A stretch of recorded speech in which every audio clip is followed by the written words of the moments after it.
They're being pushed to the edge of the Grand Canyon that's at the end of their driveways. These families are battling two major projects, creating a war zone on their quiet suburban street, trapped for months with the ground constantly shaking under their homes. And they've had a gutful.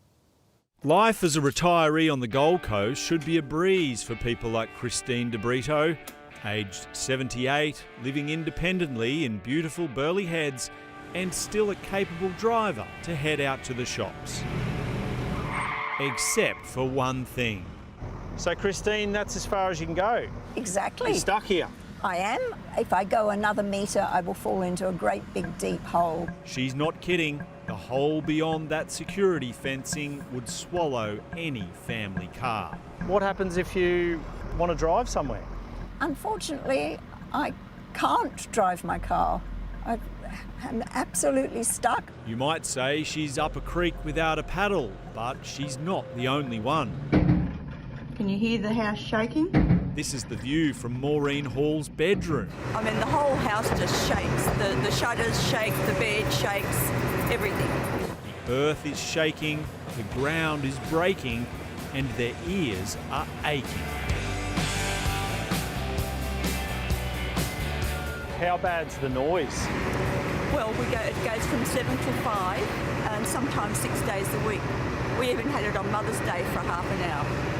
What a present. Yeah. Gold Coast City Council informed residents of a stormwater drainage upgrade in the area.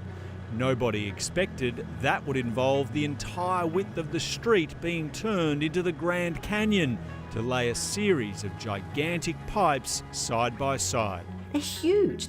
They're absolutely huge. Susan Hurst has just had a double knee replacement, now forced to navigate the shut-off streets on crutches. I feel I'm paying high rates and getting nothing for it. Absolutely nothing for it but noise, dirt, a house that's shaking all the time. Making life even worse is another huge project happening at the end of their street at the same time. The new light rail extension means any car journey to their home involves a series of road closures with traffic controllers and one-way streets. It's just annoying that you have to go around the world in 80 days to get to your own place, and then you've got to sort of say, I live there, please let me go to my own house. There is no way an emergency vehicle can get within 10 metres of my property. And if someone had a heart attack or a toddler fell in a swimming pool, heaven forbid what the outcome would be. The residents have been told they'll have to live like this for 2 months. But one person who lives further down the street has already had their driveway blocked for 6 months, leaving everyone else feeling very anxious. What can you do? The job has to be done. It has to go ahead. Robin Farrell's yard has been blocked off the longest, with temporary fencing still up, even though the works here appear all but finished. It's a war zone and it's a noise zone. It's hectic. I can't describe it in any other way. Robin and Maureen made the decision to park their cars out on the street for months so they can still drive, though that comes at a cost too. I'm now parking on the street. My insurance premium has gone up because obviously the risk is greater. Christine decided it wasn't worth the risk or the extra cost and is fit enough to be able to rely on walking for now. I wasn't prepared to put it at risk, so I made the decision to leave it locked in the garage. So you basically had two options. Your car could either be trapped or potentially stolen. Exactly. The biggest issue these residents have with council's handling of the monstrous project is the lack of any rate relief on offer. I think I would have felt a lot better about everything if council had come to the party with some sort of compensation for being displaced.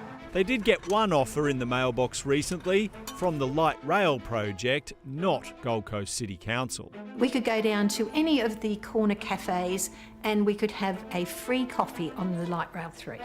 Just one free coffee? Yes. And I don't drink coffee. What do you think of that compensation offer? I think it's actually insulting. A spokesperson for Gold Coast City Council said, "We are working proactively with our contractors every day and we aim to expedite the works as soon as practical.